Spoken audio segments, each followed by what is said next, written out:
And you know what it is. Welcome to my humble blackout. This is the real blackout. I've been doing the blackout all last year, all this year. And we may bring it into next year.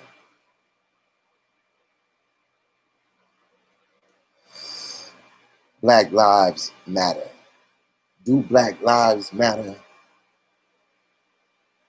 Well, if you pre-program with the spitter spatter, you might feel that black lives matter when a white life living by a police life, kill a thug life, living black life.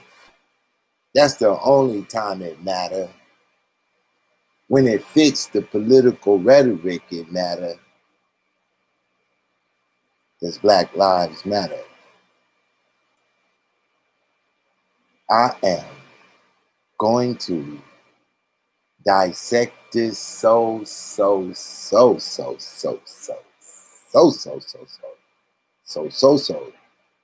hard for you. Now, the fires are still going. The bricks are still being placed on city streets. The Acme Brick Company is processing bricks for a future revolution right now. The pawns are moving up the board, but it's coming to a slow end. The military is being sent in.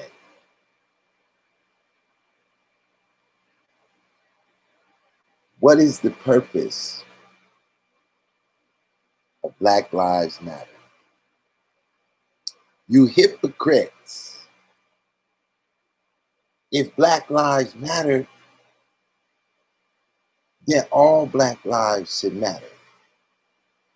Babies on the abortion table should matter. Black on black crime should matter. But that don't fit the narrative. Does Black Lives matter?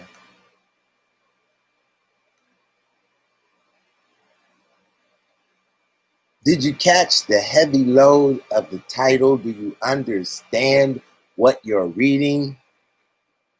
Does it make any sense to you when you've seen it? That's not clickbait.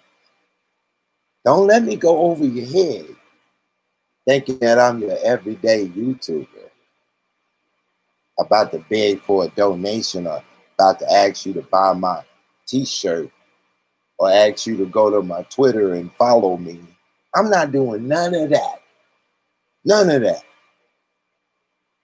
None of that. What am I doing? Well,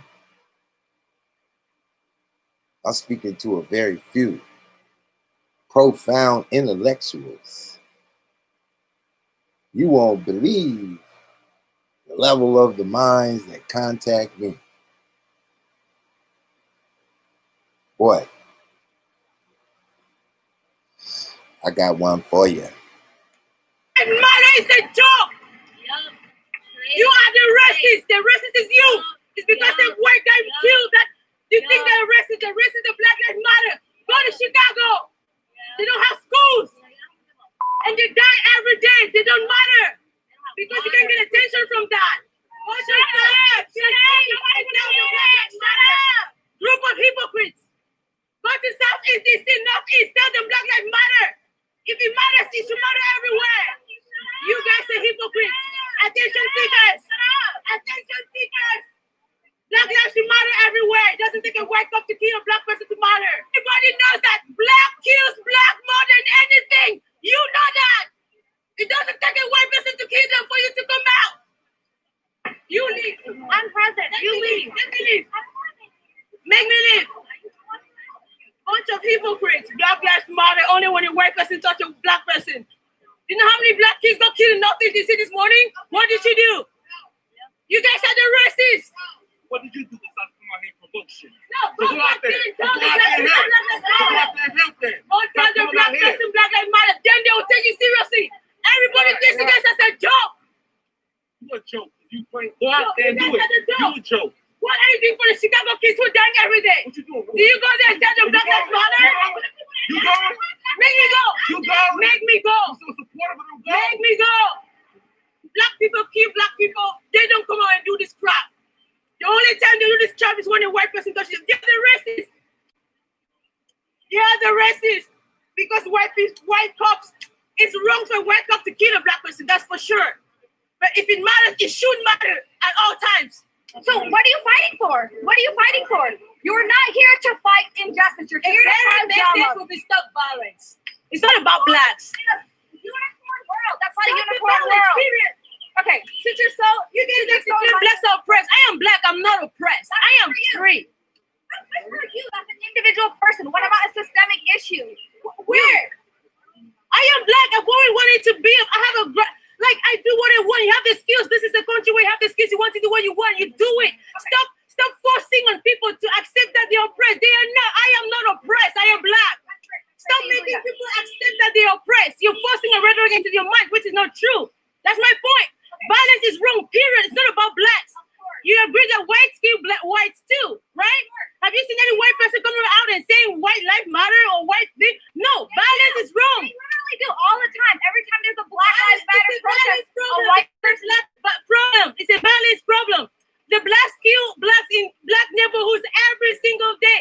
I've never seen a Black Lives Matter in those neighborhoods. Never. Never. You know what they say? When the black person kill a black in a black neighborhood, they come out and they say, when the police comes, do you know what they tell the police? Snitches get stitches. Snitches get stitches. But if a white person kill a black person, Black Lives Matter. Stop the hypocrisy. Nobody takes this seriously. Nobody. If it matters, it should matter in black neighborhoods. You start cleaning at home. So why don't you go? You start the streets at home. Why don't you start? I'm not carrying anything saying Black Lives Matter. I know I matter. Why don't you start? You guys are wasting everybody's time. Okay? Black kill black more than any race. Where's the Black Lives Matter? Where's the Black Lives Matter? I am free. Don't try to make me believe I'm not free. I am free. Shame on you. I am free. Shame on you. Shame on you. I am free. I am free. I am free. Bring it. Bring it, guys. Bring it. Bring it. Bring it. Where are you? Why are you here? Why are you here? Where are you in South disease? Why are you here? I am free in my country. I'm in my country. Okay, so if you don't believe in this cause, you're free to leave. You're free, so you're free. I am free to stay too. I am free to stay. That's my house. My house. Black Lives Matter. Black Lives Matter. You know how many kids go kill nothing you see this morning? You're such a stats expert, and you can read stats off of me. Tell me, what are the statistics? What are the statistics of black people in jail? What are the statistics? Go. What are the statistics of black people dying in Chicago every day? Where are you? Bunch of hypocrites. Bunch of hypocrites. Don't waste anybody's time. You know what? You know what, guys? Believe in this, and you're wasting your own time. No, I will tell you guys. The world will take you guys seriously when you start your Black Lives movement. When a black person kills a black person, you come out and say, Black Lives Matter. There are community organizations that fight against that. You have no idea. Where? Everyone. Black Lives Matter. Let's go. Let's go to Northeast. Let's go to Northeast. I will go. I will go. Southeast DC, I will respect your movement. Do it in Chicago. I respect you, Chicago. You guys have been cowards. You guys are not oppressed. You're lazy. That's all it is. Go get jobs. Work. I am oppressed. The white people are oppressing me. Where are they to oppress you? Oh shit! Hold on. Be strong when it's on. It's on. Gotta go get a chick to check you. Nobody respect you. Shut up. Hold on. I gotta go get a chick to check you. Cause don't nobody respect you. You a pawn for George Soros' grand chessboard. Standing around with your black fist up. Marxist, Leninist, socialist, revolutionary. Looking scary. Ain't gonna bust a grape in a fruit fight.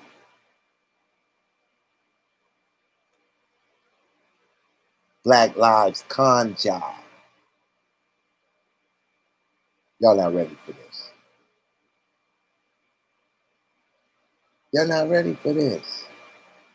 See, normally,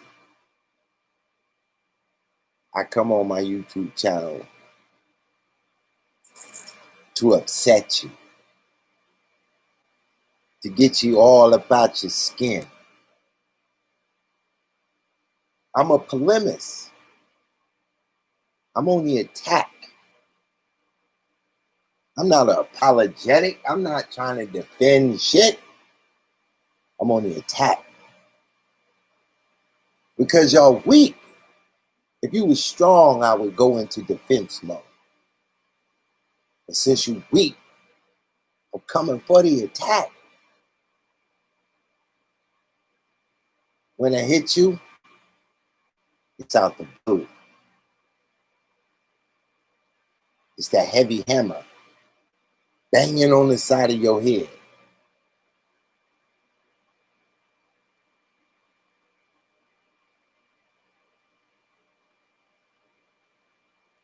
So we got the Bolsheviks. After the Bolshevik Revolution, this became Russia's politics. Then Lenin, all deriving from Karl Marx. Y'all not ready. This shit takes studying non-black people to understand. If you want to get to the root, you can't deal with no black folks. If you want to understand the root, you're not going to be able to deal with no black folks. And that's part of your problem. You don't study the grand chessboard. You don't understand that this is not a revolution. This was not a pandemic. And the left is burning. They running out of playing cards.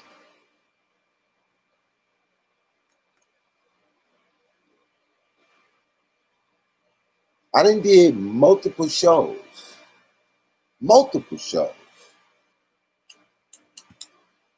dealing with this topic. I was specifically chiseled out of the dungeon to rise up on you and smash this in your face. I don't know no other way to bring it. The lady you just heard, she was using polemist tactics by herself, standing in a Black Lives gay club, in the middle of the gay club, calling them out. It was probably about 500 people in that crowd. Everybody got a camera. Everybody walking around with a mask on. And a sign. What you doing with a sign? What, you gonna write something on the sign and hold it up, and that somehow is gonna get the message to the people you claim is oppressing you, you really want to use that excuse? Because I know you got a 50-inch screen in the house.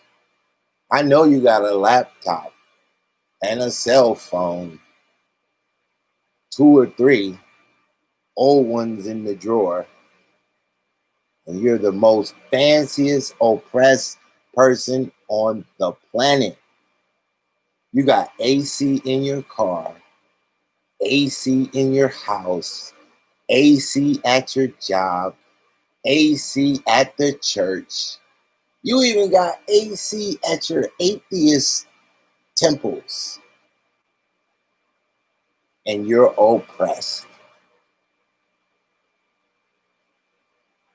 Are you sure? Are you sure?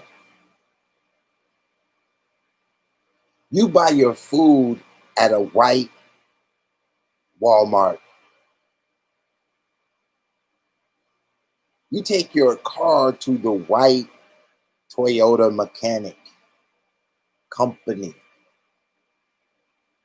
You work for white people. Your friends work for white people. You got your education at a white college. Even if you think you went to a black college, you didn't. You went to a college that was being ran by blacks, teaching you a white education.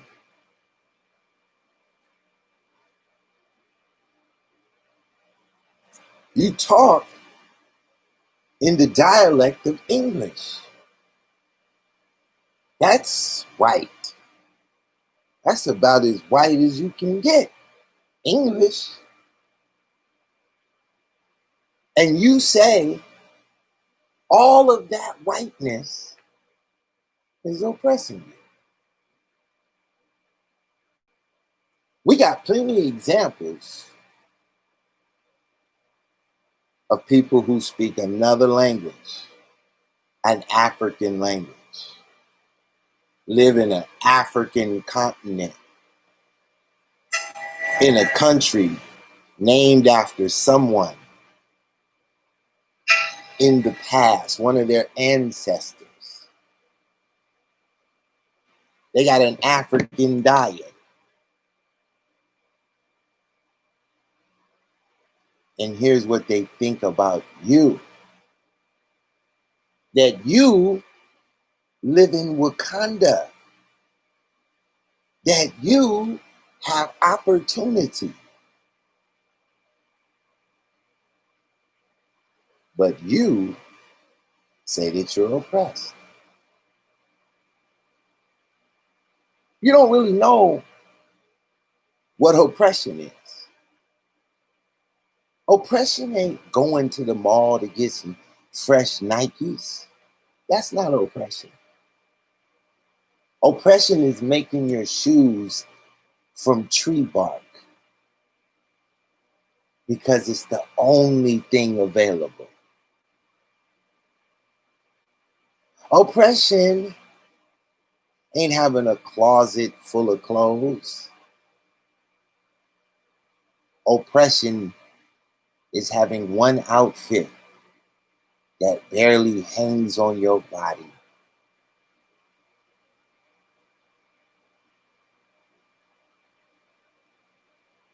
Oppression isn't a system designed to hold you down from being free. Oppression is a spell put on your mind to convince you you are not free. It's time for some simple education. If I go too hard, y'all think I'm talking crazy because I'm smashing. I came out the game smashing. Nothing but devils. Black ones too. I never had to fight the white folks except in court. And as you see, I'm free. As you see, I'm free. Let you know what happened in the courtroom. But the black devils don't operate courts. They operate YouTube channels. And they propagate nonsense.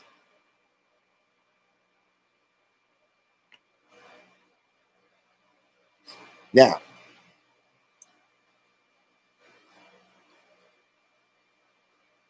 I put that title up there. Maybe that you might Google one of the words. Maybe. Let's take the first one. The B. Bolshivism. The communist form of government adopted in Russia following the Bolshevik Revolution of 1917. That date, 1917, in Black America.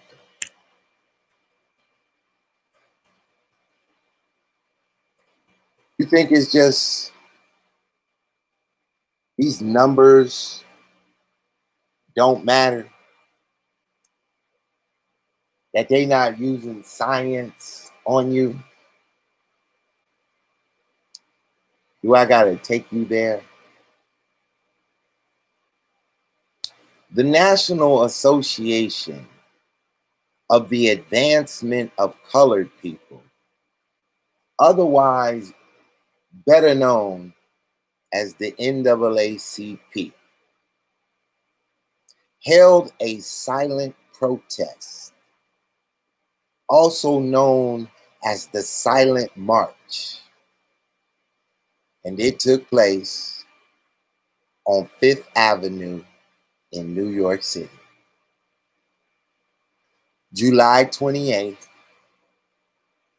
1917. This protest was a response against violence against African Americans, against the blacks, against the oppressed. What went down in 1917 in this silent protest parade was race riots, lynchings, and it also spread it to other states like Texas, Tennessee, Illinois, St. Louis, East St. Louis on 1917. The head of the NAACP in 1917 was none other than W.E.B. Du Bois.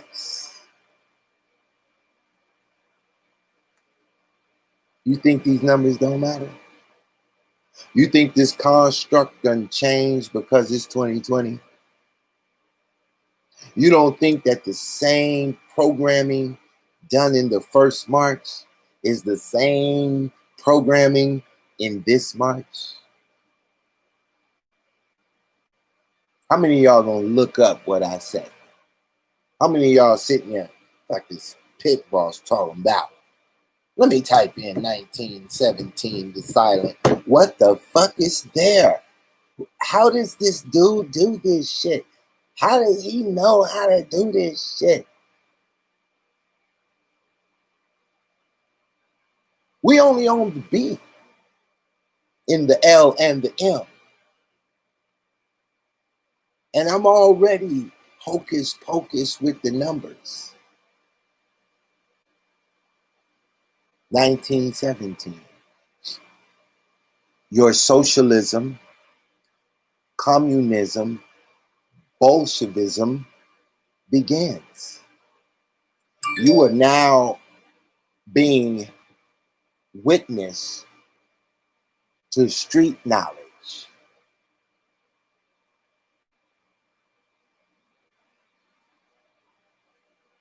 Your pre-programmers, your architects of design that will deal with you shall be atheists, socialists, communists.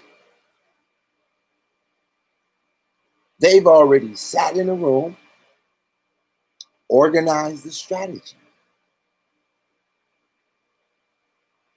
These are all synonym words to communism. Bolshivism, communism, Leninism, communism, Marxism, communism. I can even put Maoism for that M. Communism. The key factor is communism. Now, what is the totality of it all? What are they trying to construct? What is all this energy being directed to? Communism is a political theory, and it derives from Karl Marx. It's advocating class war and leading to a society which all property is publicly owned. In other words, controlled by whom you put in power to control public affairs. We call it government. In other words, communism is advocating class war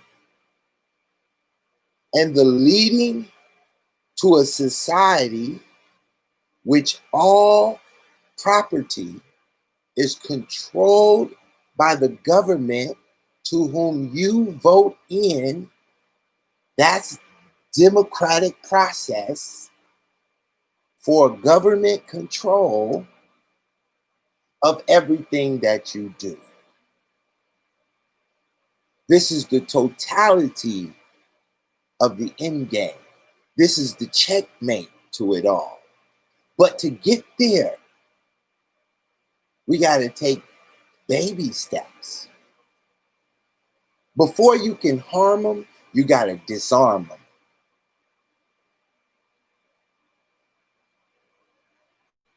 How better to disarm you than to make a claim that's fake news, invalid, inapt, foolishness, foolery, tomfoolery, mischief, ignorance, misguided, misdirection, doublespeak. How do we do it? Well, first we need some chaos. And we need to get their attention all at once. How about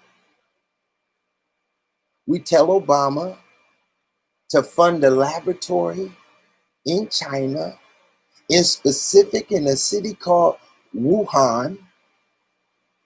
And in this laboratory,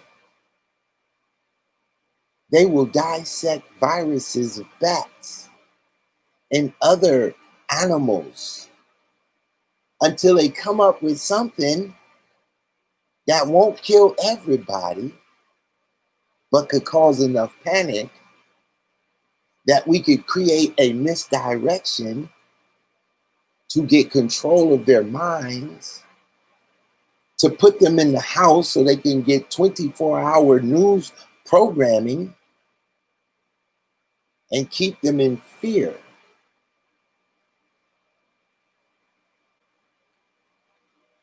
And just as the pandemic ends, let's bring them out on the street and make them protest. Send in our anarchists to cause fires, rioting, looting, to amp them up. Only problem is the antonym of communism. Here is the solution to communism. You're not going to like it. The antonyms of communism. Are you ready? Capitalism, capitalist economy, venture capitalism, and free enterprise. Might you be a little interested in any of that? Let me reiterate them backwards. Free enterprise creates venture capitalists who create a capitalist economy that stems from capitalism. The opposite of Black Lives Matter, the opposite of anarchy, the opposite of socialism, Marxism, Leninism, Maoism, Taoism.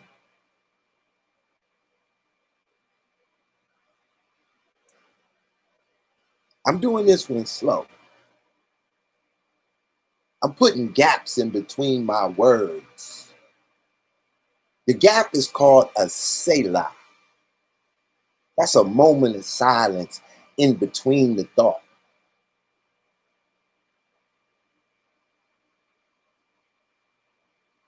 Did you catch it?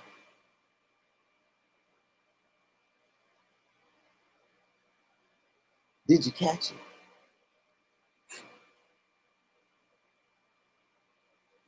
See, I don't really care to do my show where I'm not on the attack. I don't get no fun out of it. I like to make you angry. Drive you to say, I'm going to block you. I'm going to delete you. I'm going to call Facebook on you. I'm going to call YouTube on you. Because I know it happens when everybody goes away. You're sitting there fighting with you. And guess who you can't delete? Guess who you can't block? Guess who you can't shut up? You. You can't delete you. You can't block you, and you can't shut you up in your mind.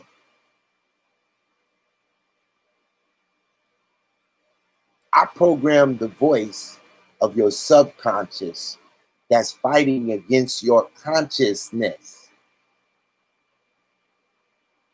This is how it works. Your subconscious is very inquisitive. It can process 10,000 more times information than your consciousness. It sits right below your thoughts. It's the underlining thought. It balances you in this way. It's black and white with a dot on each side, the yin and the yang. Well, let's take the yin and say that that's your consciousness, your actual thinking day to day. And we'll take the black side and say that's your subconscious. It allows you to do the speaking. And here's what happens. As your consciousness builds 1,000 threads of foolish ideas, your subconscious subconscious is countering those ideas to keep you from going insane. And so it questions you every so often to bring you back on course as it sees you drifting into flat earth. It sees that you're drifting into some Jesus figure 10,000 years from now who's going to crack the sky on 10,000 horses and sail down and save you from the white man. It's countering that dumb shit about your God till you get them handcuffs put on you and dragged to the courts. Because you find out quickly you're not God.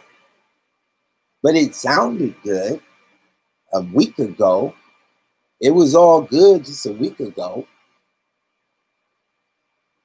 But your subconscious, the yang, is building parallels to the foolishness that you are speaking. And the more obscene and ridiculously you come up with thoughts, your subconscious counters the thought. Until eventually you come to your senses. That quote, "I came to my senses," means that your subconscious overcame your conscious and brought you back to balance. Now let's say your subconscious starts to get out of whack and you start talking about, I hear voices and I can read into the multi-level universes. That's when your subconscious is too heavy. It's doing things that are no longer in the realm of reality. Because the subconscious likes to operate outside of reality if it gets too powerful. And then what happens as you start to talk about all these voices that you're hearing? People start to speak to you, to your conscious. They can only directly talk to your consciousness. It's called logic and reasoning. And through a series of logic and reasoning, they overcome your ridiculous subconscious floating away on you. And logic and reasoning balances out your yang to bring your yin back into center with your so-called chakras. I'm trying to talk a little bit of your foolish language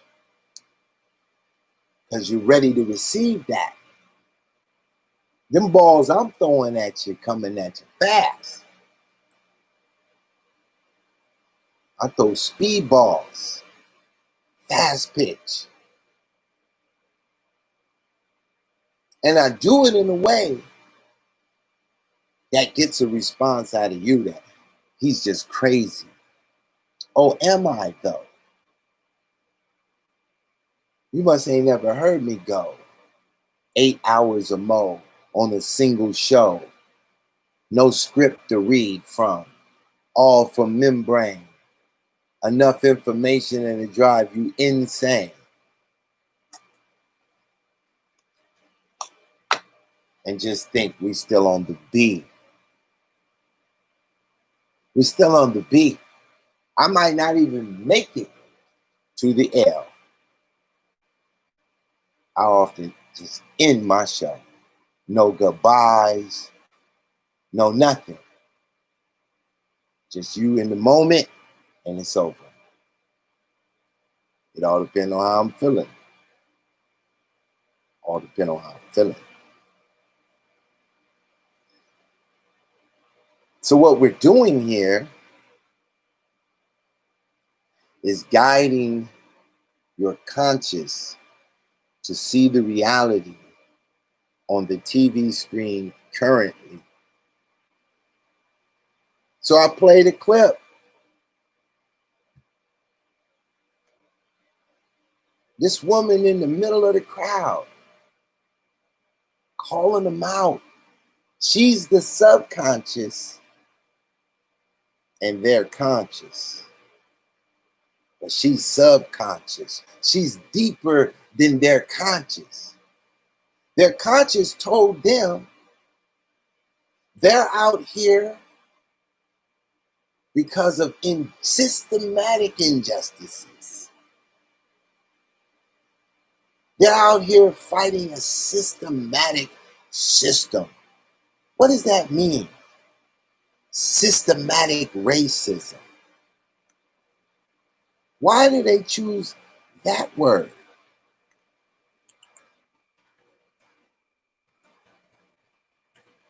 Is it a double speak word? What? Have you ever thought about it? Have you ever looked it up? Do you know anything about it? Huh? Institutional racism? By another word? Systematic racism is a form of racism expressed in the practice of social and political institutions. It is reflected in the disparities regarding wealth, income, criminal justice, employment, housing, healthcare, political power, and education, among other factors. Now, that's their definition. That's their definition. So let's roll this back and repeat this one more time. Systematic racism, aka institutional racism, is a form of racism expressed in the practice of social and political institutions. Where do we find systematic racism? We find it in social and political institutions, aka the Senate, the House, the presidency, the FBI, the CIA, the local cops, the city cops, the state cops, all these institutions, social and political. That also means Facebook, Google, Amazon, the Washington Post, papers, Netflix, NBC, ABC, CNN, Fox, One American News, all of it are systematic systems. And according to the white man, systematic racism are these institutions using privilege for power to oppress you. Now let's roll the tape back a moment. Let's give it to them that it exists. Let's give them that one because it's going to trap them. It's going to trap them if I say it's true. If I say it's true, it's going to trap you.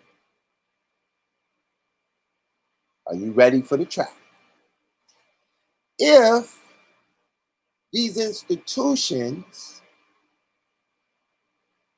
social and political, are the key factors in systematic racism,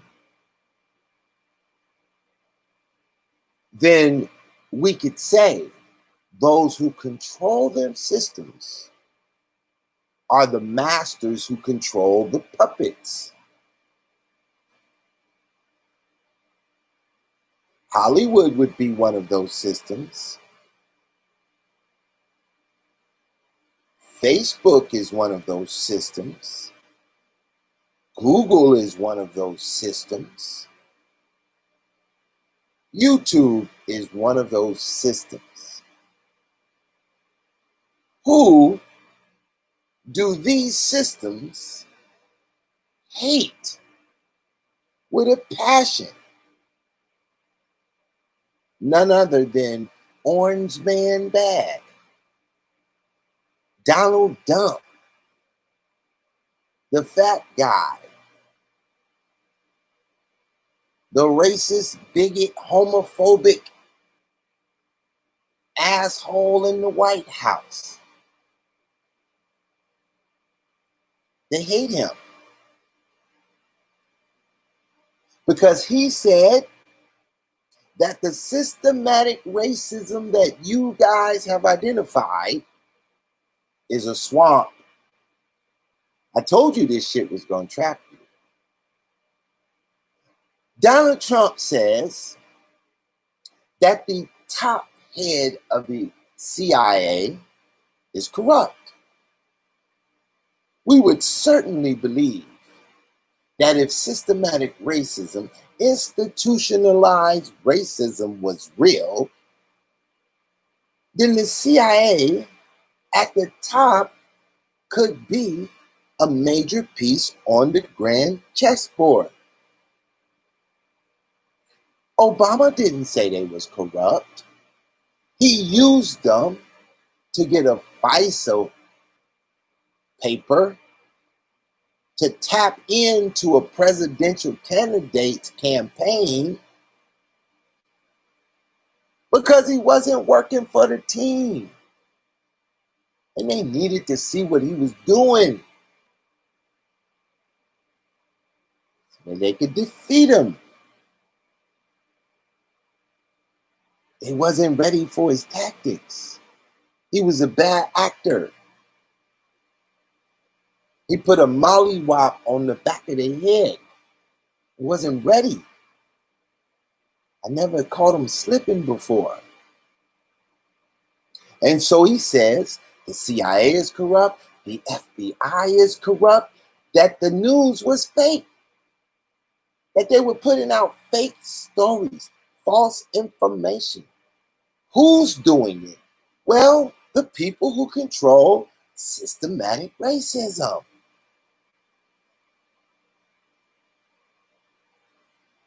You're going to trap yourself slipping and sliding on a banana peel. You're going to trap yourself.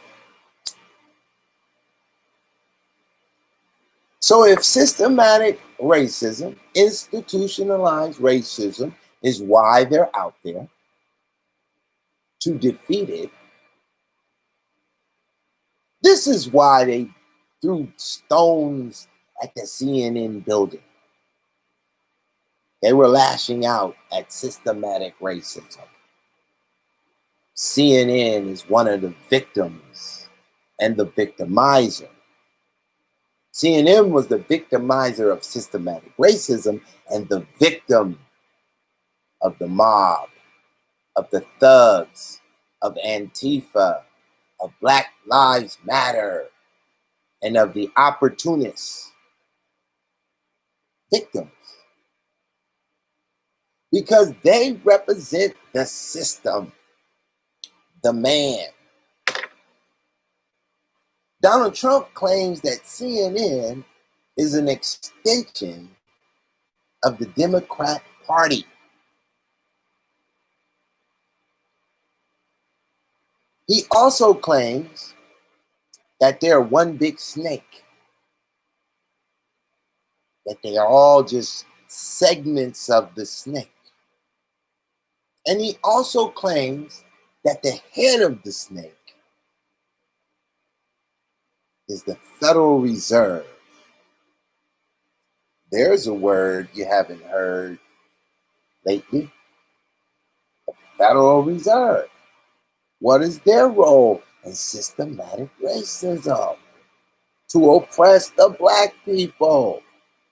Because you know, if the black people find out they're gods, they'll take over.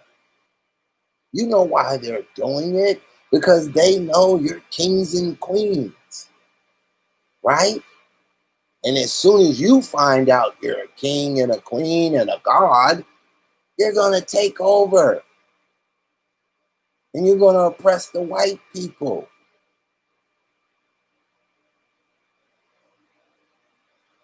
Well, let me roll back in my history book, take a look like a crook on some shit I took from somebody else. I'll just keep it on stealth. And let me read you a quote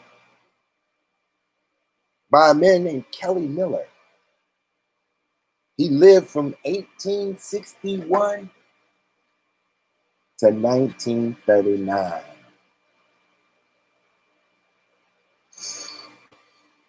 This is what he had to say about you.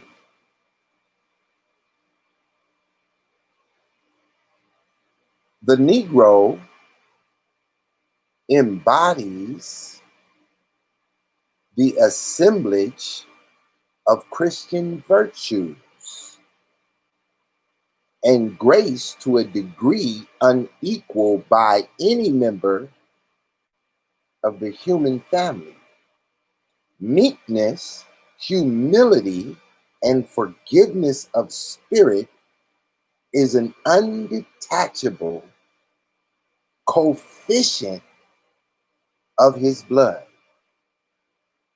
He is incapable of deep-seated hatred and revenge.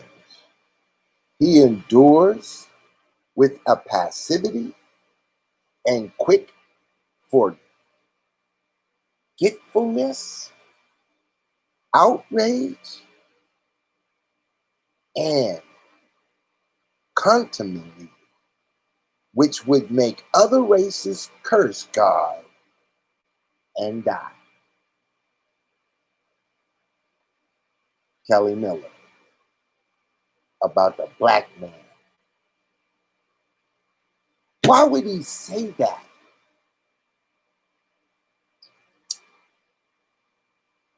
Because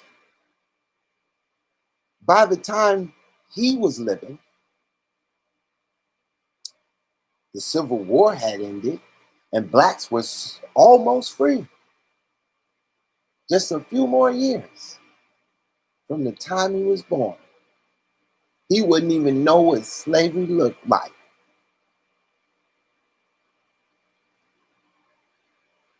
But he gonna get the stories and he gonna read the history. And after examining the Negro, who was put on the bottom of ships, sailed across the Atlantic, made to work sugarcane fields, cotton fields, coffee fields, iron mills, ore mills, steel mills, silver mines, gold mines, clothing makers, chimney makers, house builders, road builders, railroad builders, city builders, all while under slavery. All while not being allowed to read and write.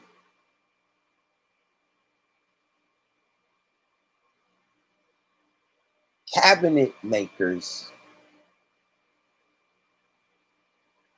caretakers, babysitters, nurses,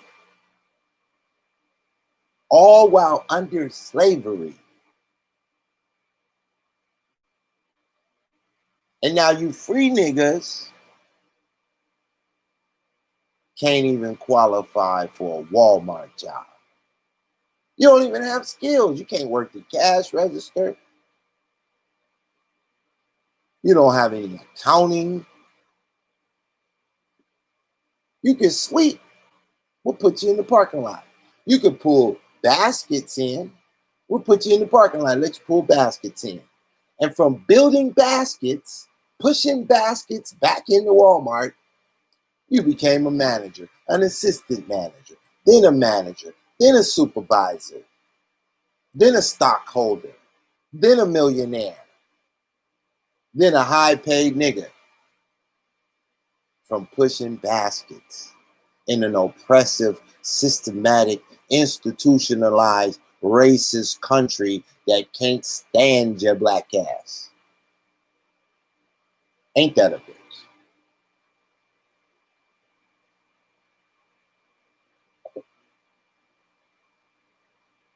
This is called ungrateful because the challenges is tough. You ungrateful. Because you running up the hill instead of down the hill. You ungrateful.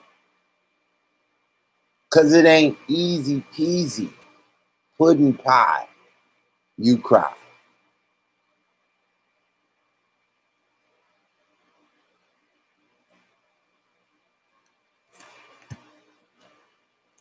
You dying because of lack of morals. You know what morals is? Morals is a slave that wore a rope to hold his pants up because he had pride. That's morals. Morals ain't a dope dealing nigga sagging down to the bottom of his motherfucking ass with a pocket full of money crying about racism. That's not morals.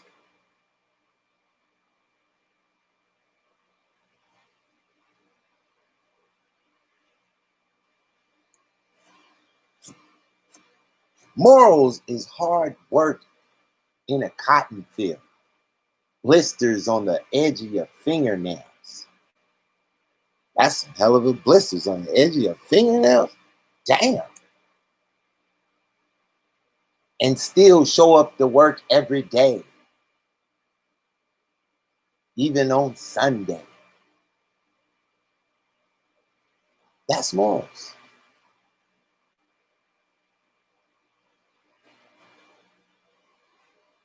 Even when you ain't getting paid, you showed up to work.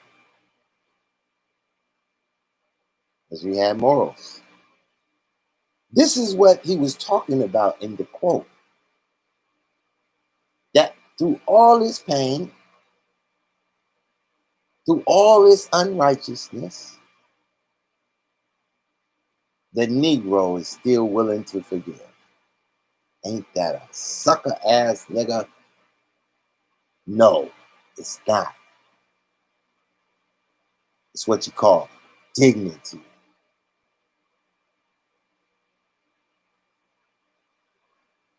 Well, I can kill y'all for 8 hours. It's nothing. It's nothing. Y'all probably ain't listening. You stuck in the kitchen. Y'all stuck in position. I know you're not listening.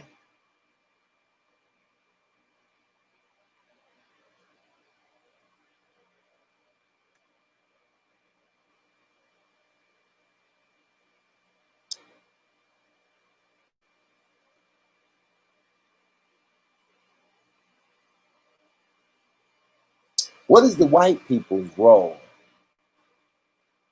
that are out there, hand in hand with a brother man, claiming that George Floyd got a raw deal? What is their purpose? Are they out there to stop cops from smashing black people?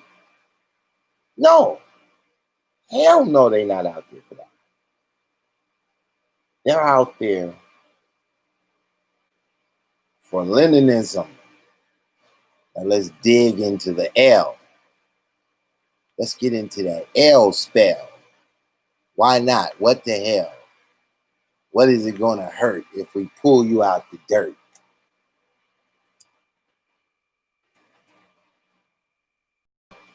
What are you going to miss?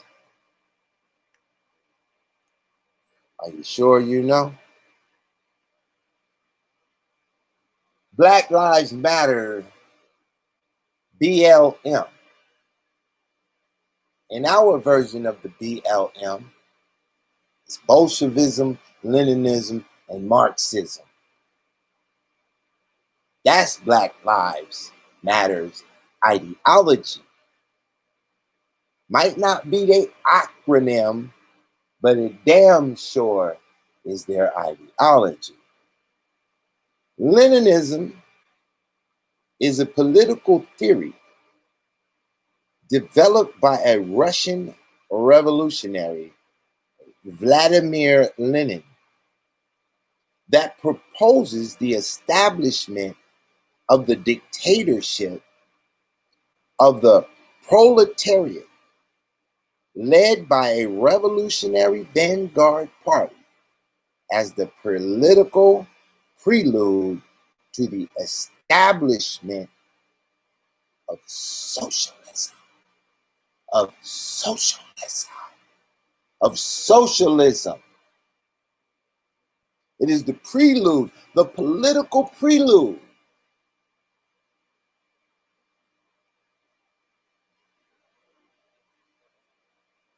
It's going to take us somewhere. It's going to take us down there.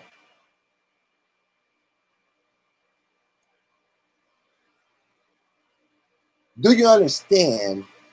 Vladimir Lenin lived between 1870 and 1924. Right near the end of his life, it went down. He got to see the birthism of socialism, Marxism, Bolshivism. He got to see it birthed into the world. Then he died.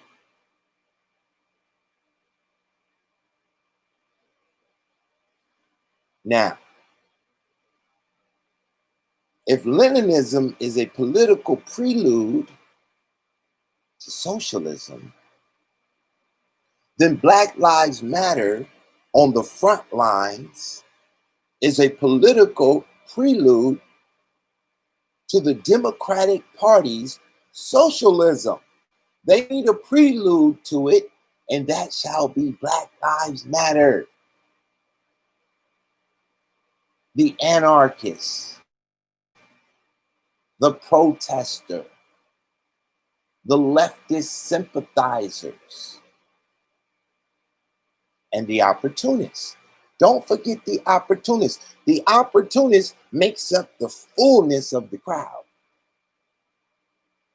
If there's a crowd of 100 protesters, 70 of them are opportunists. The other 30 are politically energized. They're the ones that brought the signs and the bottled waters and the bricks. The other 70 were just out there because it wasn't shit to do. Been sitting in the house like a church house mouse with a mask on. Might as well come outside with a mask on. So here we have the L in our BLM.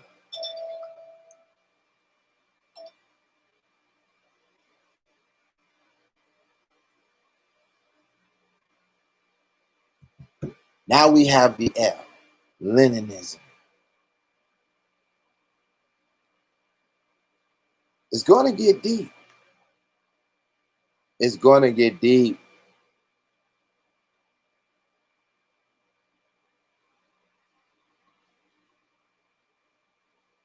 Leninism, a political philosophy that seeks to establish a socialist state, to develop further into socialism and eventually communism, the totality, end game. End game.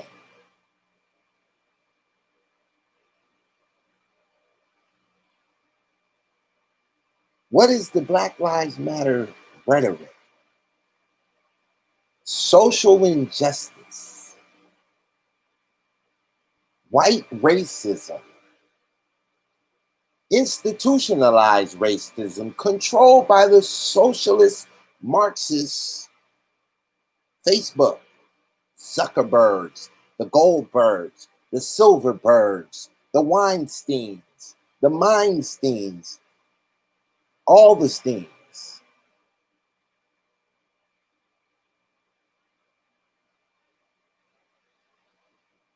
Now we on the L of our BLM sandwich.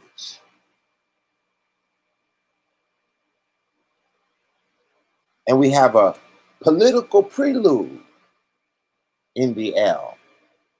The L represents the political prelude to the end game, because they are not there yet. According to Donald Trump, this shall never be a socialist country. Cry if you will. Cry if you will. This is not about George Floyd. This ain't about Trayvon Martin. That's for sympathizers. Those are for the crybabies. Those symbols are for the crybabies. They don't give a shit about that dude. Did you hear the girl? They don't care about Black lives, abortion rate, tipping the scale, Black on Black crime, predominant in the hood.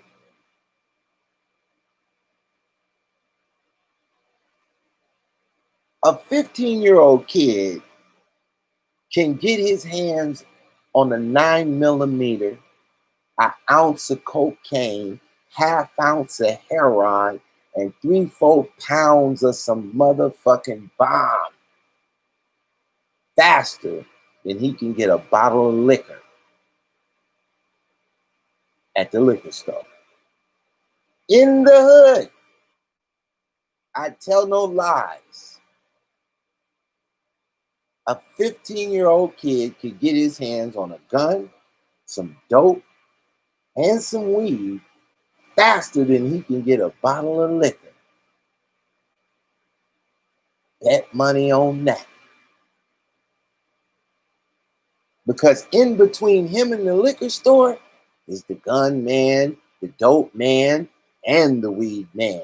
They all live in between him and the liquor store. And they'll front it to you. He don't even need money.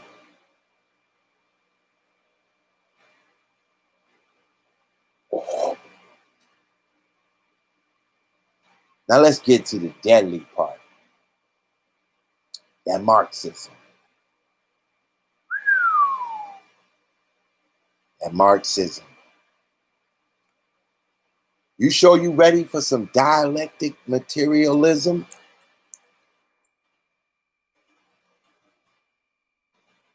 You sure? Because it goes in.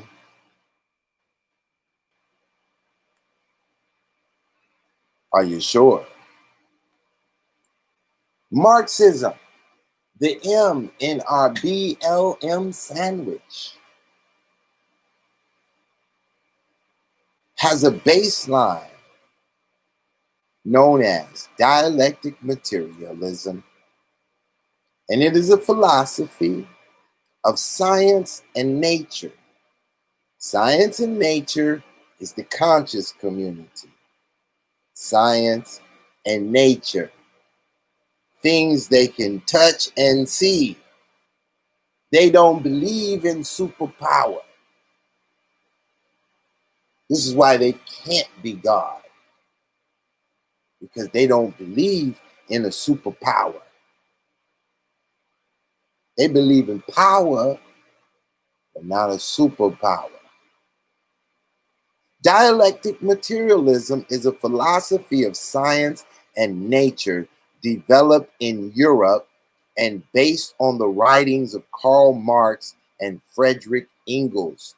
Marxist dialectics emphasizes the importance of the real-world conditions in terms of class, labor, and social economic interaction. This is the cry of Black Lives Matter. Social economics is their cry.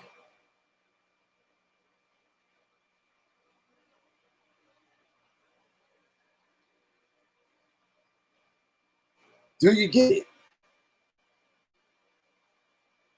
The concept of dialectical materialism emerges from statements by Marx. And he says he intends to use Hegelian dialects, but in revised form. He defends Hegel against those who view him as a dead dog, and then says, I openly avowed myself as a pupil of that mighty thinker Hegel.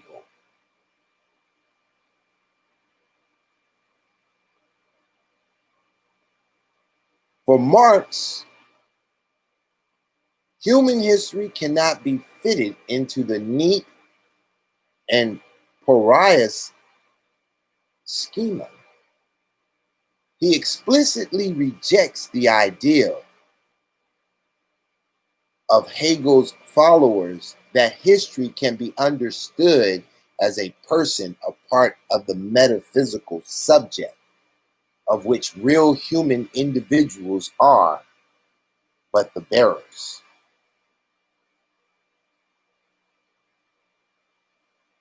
Dialectics is not a formula for generating predetermined outcomes, but is a method for the empirical study of social processes in terms of interrelationships, developments, and transformations.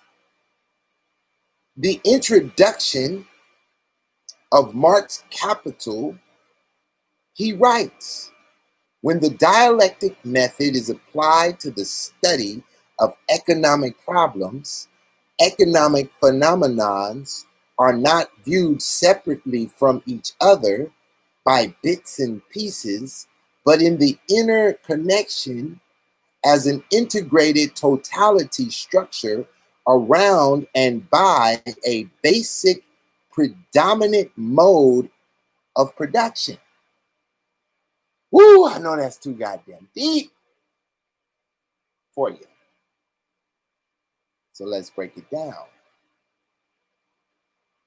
Let's bring it in a much more tangible focus. Let's mix it up, boil it down into a soup so that it's easy to digest. Make it so common that a dum-dum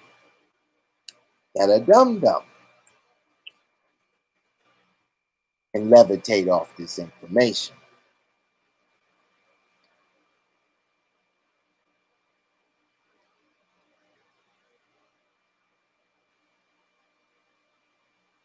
It is a way that they think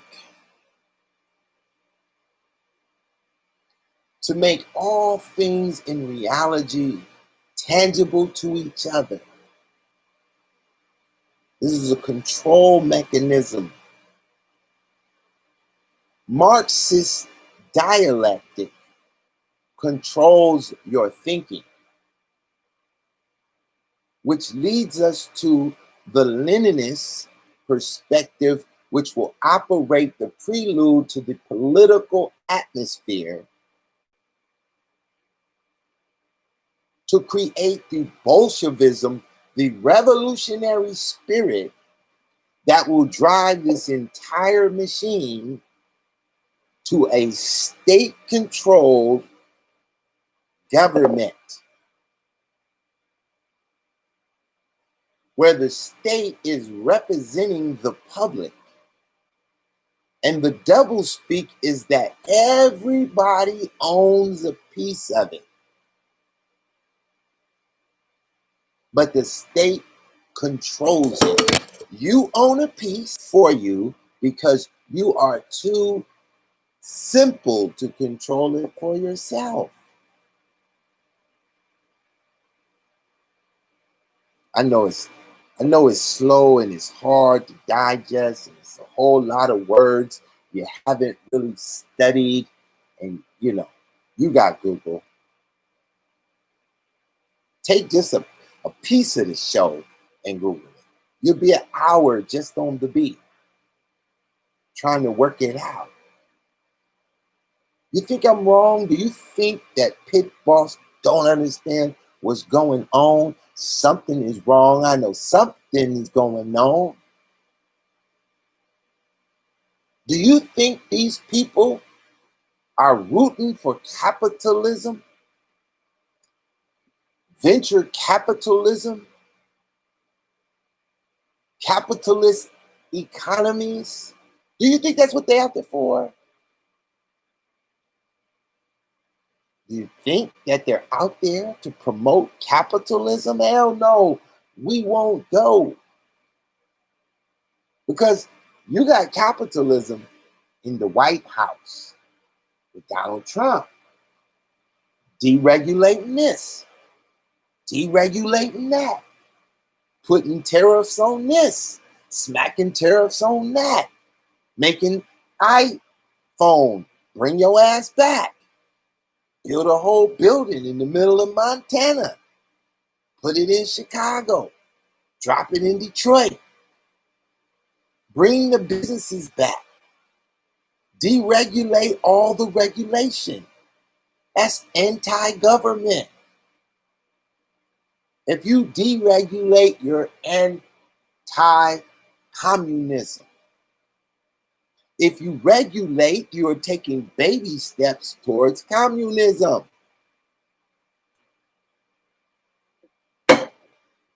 Democrats want to regulate, then navigate your bank book to their pocketbook. Leave you shook.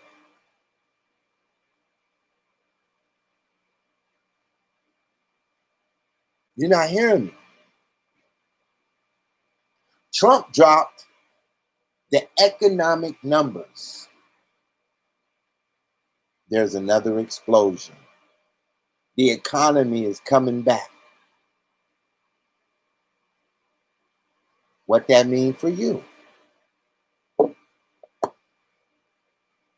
That means that as soon as you stop thinking like a loser, crying about the odds against you, and putting your eye on the prize, you know what I'm going to do? I'm going to give y'all a little bonus in this show. I'm going to take y'all to the motivational speakers.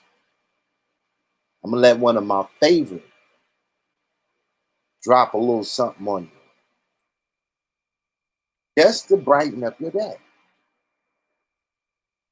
Just to brighten you up. See if you have the ability to take charge. Can you take charge? Is it even in you? Can you do it? Can you strive to the max? Is it possible? I tell you what you about to hear is the opposite of socialism. Their intensity, their frequency. So here's whatever the span of your life turns out to be, here's what you want to fill it up with: experiences and the intensity of those experiences. All life forms strive to the max of potential except human beings. All life forms strive to the max of its potential except human beings. How tall will a tree grow? As tall as it possibly can. You never heard of a tree growing half as high as it could. No, trees don't grow half. A tree drives its roots as deep as it can, reaches as high as it can, produces every leaf it can, every fruit it possibly can. To the max. Every life form strives to the max, except human beings. Now, why not human beings? You've been given the dignity of choice. You're not a robot. You don't have to repeat this year the same as last year. You can tear up last year's plan, develop a new plan. So, the dignity of being a human being. Now, here's the choice on being a human being. To be part of all we were meant to be, or to be all. To strive for all, or half, or part, or some. The choice is up to you. To develop one skill or 10 skills. Someone says, well, I'd be happy with just one more language. Well, some say, hey, I'm going to learn 6 or 7. And this is all a matter of choice. And when someone says, no, you ought to learn 4, you got to resist all that. Because this is personal dignity. And you don't want to destroy someone's dignity by doing all the oughts, and then they feel reluctant to do it. Now we've got problems. So if you want to, just ignore this subject on time management. Now here's the next one. Step down to something easier. The guy's in sales, and he says, oh, I want to own the company. Finally owns the company. Now he's got no time to play golf. He said, when I was in sales, I was making big money playing golf 3 days a week. Heck with this owning something. Heck with managing. My life was never my own after I started to manage. I'm going back to sales. See, this is the key. If you're getting too pressed, you might consider stepping down to something with a little easier time pressure. Little girl says to her mother, Daddy comes home, brings his briefcase and pats me on the head and says hello, disappears and works on his papers. How come my daddy doesn't play with me? And her mother said, look, your daddy loves you very much, but he's so busy at work, he can't get it all done. He has to bring it home. He loves you, but that's why he can't play with you. And the little girl said, why don't they just put him in a slower group? Remember when I said some things I went for cost me too much? So reconsider. Next key to time management. And that's work longer and harder. But see, there's a limit to that.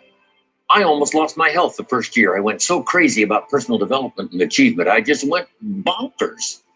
You know, I told you I was skinny, but at the end of that first year, I was a walking shadow.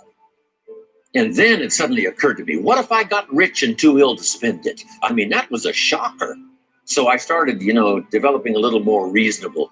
Because I said, if 12 hours won't do it, I'll work 14. If that won't do it, I'll work 18. I mean, how many hours it takes. And sure enough, it cost me too much. So see, working longer and harder for some might be appropriate. If you're just sitting around not doing that much, this might be good, work longer and harder. But you can only work so hard. Here's the key, not to work harder, but smarter. When you've worked as hard as you can, doing the best you can in terms of physical output in the time, reasonable time. Now, here's the ultimate in the management of time, and that is you simply become more skillful. That's good in sales. You got to jot that down. When you're new, you make up in numbers what you lack in skill. Now, when you become more skillful, the numbers can go down because now your persuasive ability and all of that is now so high that you don't need to put as many numbers out. But at first, if you want to compete or if you want to really get good, you've got to put in the numbers. But if you get more from yourself, develop more of yourself, now the time management becomes an easier task. Now, here's the next thing. Either you run the project or it runs you. I've found out when you start something, at first you're in charge. All of a sudden, a year later, it's in charge. Some of the companies I started, I'm telling you, I'm in control. A couple of years later, I'm out of control. At first, I've got it on the run. 2 years later, it's got me on the run. Haven't got enough time. I'm dizzy with trying to get it all done. So here's part of the key, and that's to get in charge. Say, I'm going to take charge of my health. One of my albums is entitled, Take Charge of Your Life. Take charge of your time. Take charge of your resources, which we're going to talk about next. Take charge of your health. You're the one that's responsible for it. It's not a requirement of society that you not have a heart attack and take care of your family. That's not a requirement of society, but you must make it a requirement of yourself. Society doesn't require that you build a financial wall around your family nothing can get through. That's not a requirement of society. It's a requirement you impose on yourself to build a financial wall around your family nothing can get through. So impose on yourself This self-development of being in charge, taking charge of your life and your health and your future and your responsibilities and all of this. Next, reasonable time is enough time to achieve all of your goals. Just jot that down. Reasonable time is enough time. I had to learn that. Reasonable time is enough time. Here's why. It's not the hours you put in, it's what you put in the hours. If you start depositing greater ideas into the hours you've got later than now, I'm telling you later, you can't believe the productivity that will flow. The ideas you can't think of now, a year from now, they'll start to flow. And when you deposit those ideas in the hours you've got, productivity multiplies by 2, 3, 5, 10. Next, time management essential. We've already covered the first one, a written set of goals. And then do priorities on your goals. What's important this week? What's important this month? Here's the next one. Often review. Just go over your goals to make sure that your list is working for you. It's got you inspired. It's got you turned on. Somebody says, how come you're up so early? Say, if you were headed where I'm headed, you'd be up early too. If you were going to meet who I'm going to meet, you'd be up early. If it was going to stack up for you like it's stacking up for me, you'd be getting up. Here's some more time management essentials. Learn to study what we call majors and minors. You pick up the phone. Here's what you must say when you pick up the phone. Is this a major conversation or a minor conversation? If it's minor, a few pleasantries and you're done. If it's major, maybe you've got to make a few notes. So here's the next one. Important conversations, make an agenda before you make the call. Did you ever hear a conversation end like this? Let's see, there was something else. See, you don't look that swift. I can't think of it right now. I'll call you back. See, you look a little incompetent. Let's see, there was something. It escapes me right now. Really? So have you got this now? Make an agenda before you make a call if it's an important call. Now later that saves you all kinds of stuff. So what's major, what's minor? Now here's the key on this. Don't major in minor things. If you take up major time to do minor things, I'm telling you, you'll be behind the curve constantly. Here's another key time management essential. Don't mistake movement for achievement. It's easy to get faked out by being busy. Guy comes home at night all exhausted, falls in the chair and says, oh, I've been going. Here's the big question. Doing what? It's not the going. Some people are going, and they're doing figure eights. Their progress is small. So don't mistake movement for achievement. Now, here's a big one, concentration. I had to learn this. All those years ago, I'm in the shower trying to compose a letter. Found it turns out to be a strange letter. So here's what I learned to do. Save the work till you get to the office. Save the work till you get to the work.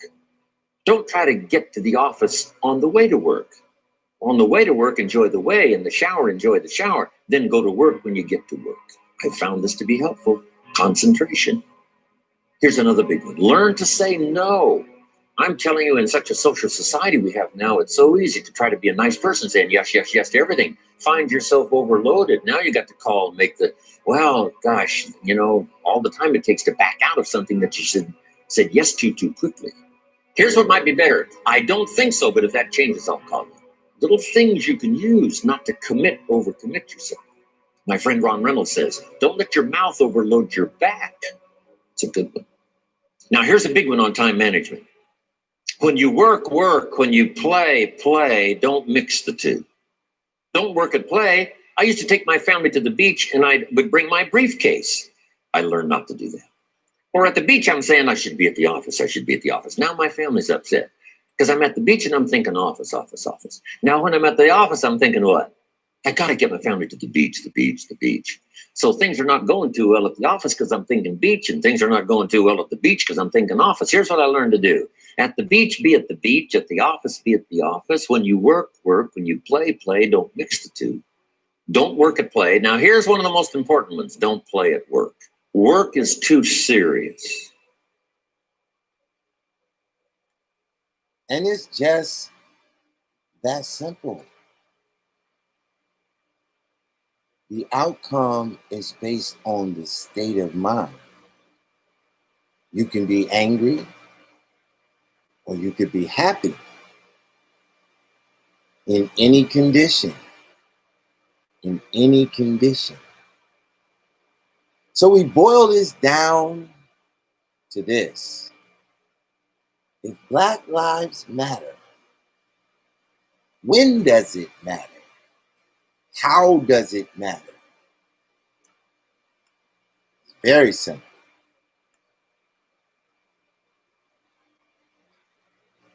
I hit you with one more.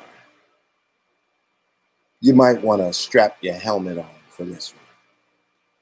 You might not like. Sophia, why don't Black Lives Matter speak about black on black crime?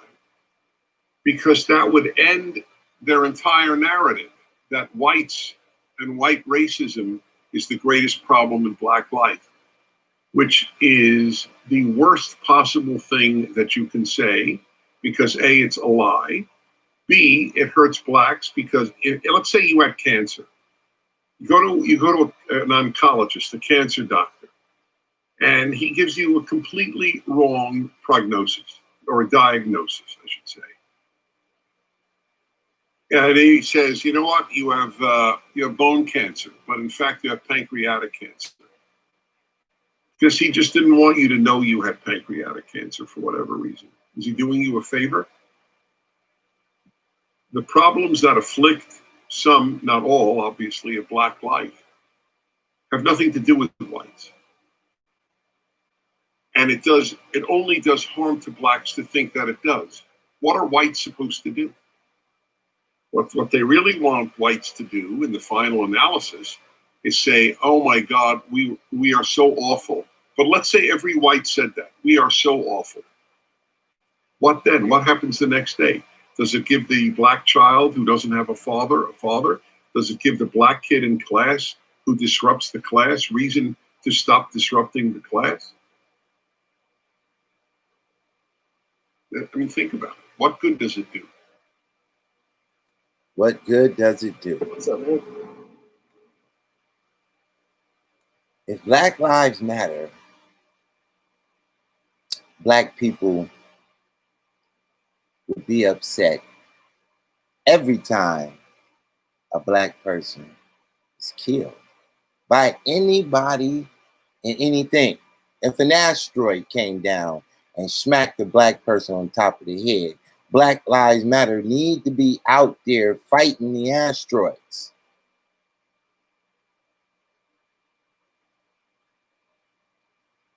But they don't. They don't, because they're not out there on their own programming. They're out there on the programming of a master, in specific Jewish masters. They have an interest in black lives.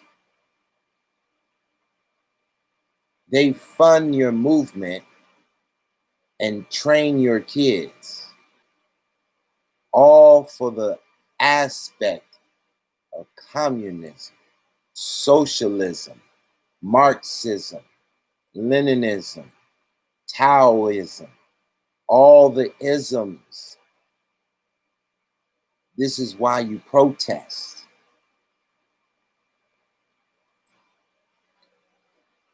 What a hard pill to swallow when you're living in denial.